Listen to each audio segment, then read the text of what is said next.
बेताल ने कहा, सुनो राजन, कुसुमपुर नाम के एक नगर में एक ब्राह्मण परिवार रहता था। इस परिवार में ब्राह्मण, उसकी पत्नी और 4 बेटे थे। ब्राह्मण अपने परिवार के साथ खुशी खुशी जीवन जी रहा था, लेकिन एक दिन अचानक वह बीमार पड़ गया और उसकी हालत धीरे धीरे बिगड़ती गई। सेहत में कोई सुधार नहीं हुआ और एक दिन उसका निधन हो गया। ब्राह्मण की मृत्यु के दुख में उसकी पत्नी ने भी सती होना स्वीकार कर लिया और उसने भी अपनी जान दे दी। ब्राह्मण और उसकी पत्नी की मृत्यु के बाद उनके रिश्तेदारों ने मौका पाकर 4 बच्चों का सारा धन हड़प लिया। अब 4 भाई पूरी तरह कंगाल हो गए और मजबूरन अपने नाना के घर चले गए। शुरू में तो सब ठीक चला, लेकिन थोड़े समय बाद नाना के घर में भी उनके साथ बुरा बर्ताव होने लगा। यह स्थिति देख 4 भाइयों ने सोचा कि अगर उन्हें समाज में सम्मान पाना है तो कोई खास विद्या सीखनी चाहिए। यह सोचकर 4 भाई 4 अलग अलग दिशाओं में निकल पड़े। सभी ने कठिन तपस्या की और विशेष विद्याएं प्राप्त की। कई वर्षों बाद 4 भाई मिले और एक दूसरे को अपनी अपनी विद्या के बारे में बताया। पहले भाई ने कहा, मैं मरे हुए जीव की हड्डियों पर मांस चढ़ा सकता हूँ। दूसरे ने कहा, मैं उस मांस पर खाल और बाल बना सकता हूँ। तीसरे ने कहा, मैं उस मरे हुए जीव के सभी अंगों का निर्माण कर सकता हूँ। चौथे ने कहा, मैं उस मरे हुए जीव में जान डाल सकता हूँ। अपनी विद्या की परीक्षा लेने के लिए वे जंगल में गए, जहां उन्हें एक मरे हुए शेर की हड्डियां मिली। पहले भाई ने हड्डियों पर मांस चढ़ा दिया, दूसरे ने खाल और बाल बना दिए, तीसरे ने अंगों का निर्माण कर दिया और चौथे ने उसमें जान डाल दी। शेर के जीवित होते ही उसने 4 भाइयों को मार डाला। इतना कहकर बेताल ने विक्रम से पूछा, राजन बताओ, इन 4 में सबसे बड़ा मूर्ख कौन था? विक्रम ने जवाब दिया, इन 4 में सबसे बड़ा मूर्ख चौथा भाई था। जब उसे पता चल गया कि यह शेर का शरीर है, फिर भी उसने उसमें जान डाल दी। यह उसकी सबसे बड़ी मूर्खता थी। विक्रम का जवाब सुनकर बेताल बोला, तूने सही जवाब दिया, लेकिन शर्त तोड़ दी। मैंने कहा था कि अगर तू बोलेगा तो मैं वापस पेड़ पर चला जाऊंगा। ऐसा कहकर बेताल फिर पेड़ पर जाकर लटक गया। राजा ने फिर से बेताल को पेड़ से उतारकर अपने कंधे पर बैठा दिया। तभी बेताल ने 23वीं कहानी शुरू की। सालों पहले यमुना के किनारे धर्मस्थल नाम का एक नगर हुआ करता था। वहाँ एक ब्राह्मण रहता था जिसका नाम गणपति था। उसकी एक सुंदर और गुणवान बेटी थी। जैसे ही उसकी शादी की उम्र आई तो वह और उसका पूरा परिवार उसके लिए योग्य वर ढूंढने में लग गया। एक दिन ब्राह्मण किसी के घर पूजा करने के लिए गया और उसका बेटा भी पढ़ाई के लिए घर के बाहर चला गया। उस समय घर में ब्राह्मण की बेटी और उसकी पत्नी थी। उसी वक्त एक ब्राह्मण लड़का उनके घर आता है। ब्राह्मण की पत्नी उस लड़के का अच्छे से सत्कार करती है और खाना खिलाती है। लड़के का स्वभाव ब्राह्मण की पत्नी को पसंद आता है और वह उससे अपनी बेटी की शादी का वादा कर देती है। उधर ब्राह्मण गणपति जिनके घर पूजा करने गया था, वहाँ वह एक ब्राह्मण लड़के से मिलता है और उसी से अपनी बेटी की शादी करवाने का वचन दे देता है। ब्राह्मण का बेटा जहाँ पढ़ने गया था, वह भी एक लड़के से यही वादा कर देता है। कुछ देर बाद गणपति और उसका बेटा दोनों खुद से चुने हुए लड़के को लेकर घर पहुंचते हैं। दोनों घर में एक और ब्राह्मण लड़के को देखकर चौंक जाते हैं। अब सभी इस दुविधा में पड़ जाते हैं कि लड़की एक है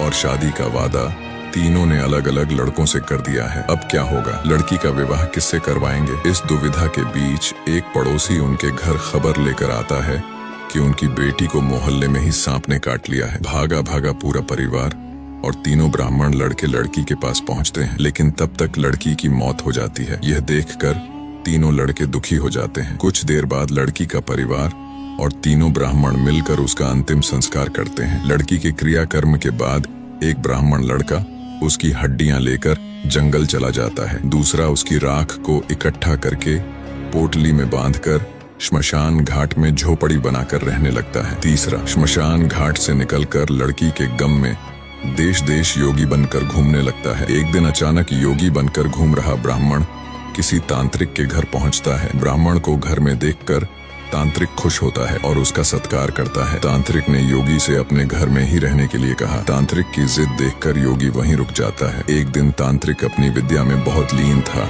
और उसकी पत्नी सबके लिए खाना बना रही थी। उसी वक्त उनका बेटा रोने लगा और अपनी माँ को परेशान करने लगा। तांत्रिक की पत्नी उसे बहुत संभालने की कोशिश करती है, लेकिन वह नहीं मानता। आखिर में तांत्रिक की पत्नी को इतना गुस्सा आता है कि उसने अपने बच्चे की पिटाई कर दी। उसके बाद भी बच्चा चुप नहीं हुआ तो उसने उसे चूल्हे में डालकर जला दिया। यह सब देखकर योगी ब्राह्मण बहुत नाराज हुआ और बिना कुछ खाए ही अपनी पोटली लेकर घर से जाने लगा।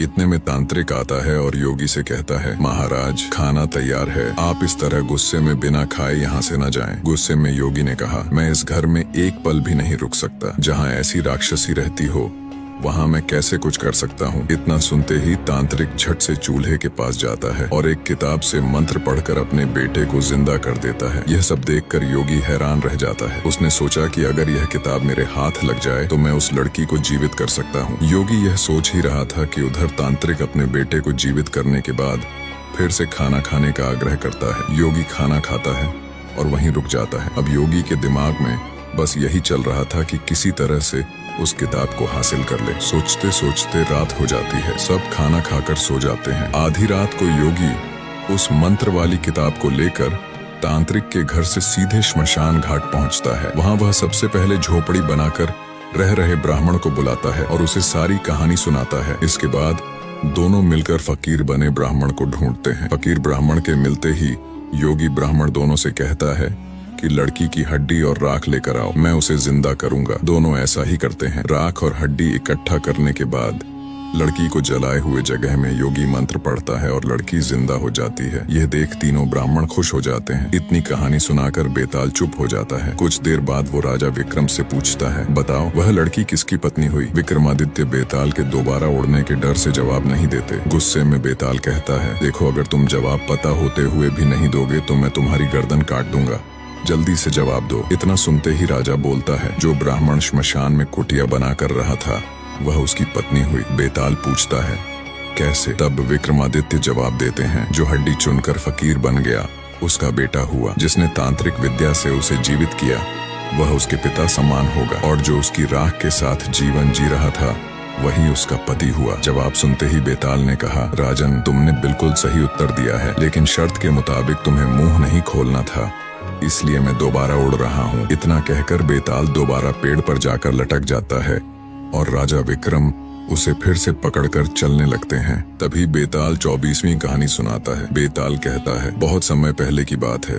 एक राज्य पर मांडलिक नाम का राजा का शासन था। उसकी एक सुंदर पत्नी और एक बेटी थी। राजा की पत्नी का नाम चड़वती और बेटी का नाम लावण्यवती था। जब लावण्यवती बड़ी हुई और उसके विवाह का समय आया तो राजा मांडलिक के करीबियों ने उसके राज्य पर कब्जा कर लिया और राजा को परिवार सहित राज्य से बाहर कर दिया। राजा अपनी पत्नी और बेटी के साथ मालव देश की ओर चल पड़ा, जो उसकी पत्नी चड़वती के पिता का राज्य था। रात होने पर उन्होंने जंगल में ही रुकने का निर्णय लिया। राजा ने अपनी पत्नी और बेटी से कहा कि तुम जाकर कहीं छिप जाओ, क्योंकि इस इलाके में भील रहते हैं और वे रात में परेशान कर सकते हैं। राजा की बात सुनकर चड़वती और लावण्यवती जंगल में जाकर छिप गईं। उसी समय भील राजा पर हमला कर देते हैं। राजा बड़ी बहादुरी से भीलों से लड़ता है, लेकिन अंत में मारा जाता है। भीलों के जाने के बाद जब चड़वती और लावण्यवती बाहर आती हैं, तो राजा को मरा हुआ पाती हैं। राजा के शव को देखकर दोनों बहुत दुखी होती हैं। वे शोक मनाते हुए एक तालाब के किनारे जा पहुंचती हैं। उसी समय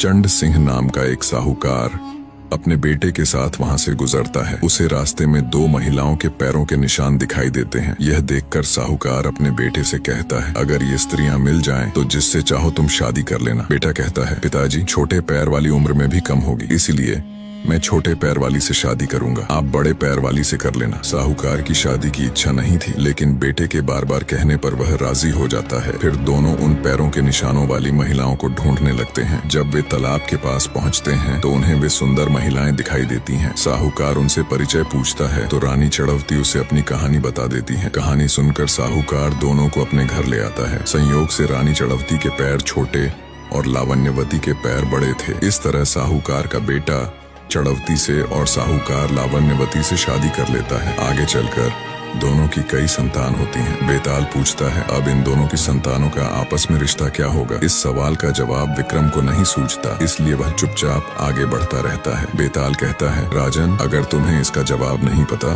तो परेशान होने की जरूरत नहीं है। मैं तुम्हारे पराक्रम और धीरज से बहुत खुश हूँ। अब तुम इस मुर्दे को योगी के पास ले जाओ। जब योगी तुमसे सिर झुकाकर प्रणाम करने को कहे तो तुम उनसे कहना कि पहले आप करके दिखाएं। जैसे ही योगी सिर झुकाए, अपनी तलवार से उसका सिर काट लेना। इससे तुम चक्रवर्ती सम्राट बन जाओगे। अगर तुमने ऐसा नहीं किया तो योगी तुम्हारी बलि दे देगा और सिद्धि प्राप्त कर लेगा। इतना कहकर बेताल मुर्दे का शरीर छोड़ देता है और राजा विक्रम मुर्दे का शरीर लेकर योगी के पास पहुंच जाता है। 24 बार लगातार प्रयास करने के बाद आखिरकार राजा विक्रमादित्य शव को श्मशान ले जाने में कामयाब हो जाते हैं। राजा विक्रमादित्य और उसके कंधे पर शव को देखकर योगी बहुत खुश हुआ। उसने खुशी जताते हुए राजा से कहा, हे राजन, आपने इस मुश्किल काम को करके यह साबित कर दिया कि आप सभी राजाओं में सबसे श्रेष्ठ हैं। ये कहते हुए उसने राजा के कंधे से शव को उतारा और उसे तंत्र साधना के लिए तैयार करने लगा। जब तंत्र साधना हो गई तो उसने राजा से कहा, हे राजन, अब आप इसे शीश झुकाकर प्रणाम करें। इतना सुनते ही राजा को बेताल की बात याद आ गई। उसने योगी को कहा, मुझे ऐसा करना नहीं आता, इसलिए आप मुझे पहले करके बता दें, फिर मैं ऐसा कर लूंगा। जैसे ही योगी प्रणाम करने के लिए झुका, राजा ने उसका सिर काट दिया। यह सब देखकर बेताल बहुत खुश हुआ और बोला, राजन, यह योगी विद्वानों का राजा बनना चाहता था, लेकिन अब तुम बनोगे विद्वानों के राजा। मैंने तुम्हें बहुत परेशान किया, अब तुम्हें जो चाहिए मांग लो। ये सुनते ही राजा ने बोला, अगर आप खुश हैं तो मैं यही चाहता हूँ कि आपने जो मुझे 24 कहानियां सुनाई हैं, उनके साथ ये 25वीं कहानी भी पूरी दुनिया में मशहूर हो जाए और हर कोई इन्हें आदर के साथ पढ़े। बेताल ने यह सुनते ही कहा, जैसी आपकी इच्छा ऐसा ही होगा। ये कहानियां बेताल 25 के नाम से जानी जाएंगी और जो भी इन्हें ध्यान से पढ़ेगा या सुनेगा, उनके पाप खत्म हो जाएंगे। इतना कहकर बेताल चला गया और उसके जाने के बाद शिव जी ने राजा को दर्शन दिए। शिव जी ने प्रकट होकर राजा से कहा, तुमने इस दुष्ट योगी को मारकर एक अच्छा काम किया है। अब तुम जल्द ही 7 द्वीपों समेत पाताल और पृथ्वी पर राज करोगे। जब तुम्हारा इन सभी चीजों से मन भर जाए तो तुम मेरे पास चले आना। इतना कहकर शिव जी वहाँ से चले गए। इसके बाद राजा अपने नगर गए और वहाँ जब सबको राजा की वीरता के बारे में पता चला तो सभी ने राजा की प्रशंसा की और खुशियां मनाई। कुछ ही वक्त बाद राजा विक्रमादित्य धरती और पाताल के राजा बन गए। जब उनका मन भर गया तो वे भगवान शिव जी के पास चले गए। शिव जी के सच्चे भक्त कमेंट में जय भोलेनाथ जरूर लिखे।